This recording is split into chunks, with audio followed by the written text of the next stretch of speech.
Hi friends, అష్టదిగ్గజ కవుల సంప్రదాయమున్న సంస్థానం పెద్దాపురం సంస్థానం.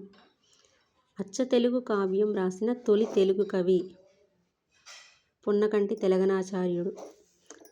రాయవాచకకర్త ఇతని ఆస్థాన ఉద్యోగి విశ్వనాథ నాయకుడు.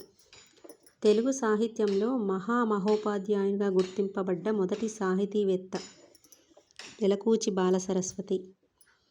అందుగుల వెంకయ్య ప్రసిద్ధ రచన రామరాజీయము. యాదవరాఘవ పాండవీయం అనే గద్యకావ్యాన్ని రచించిన కవి ఎలకూచి బాలసరస్వతి. మల్హన చరిత్రను రచించిన కవి ఎడపాటి ఎర్రన. దోసూరి కోనేరు నాథుని రచన Balabhagavatamu. Please like, share, subscribe.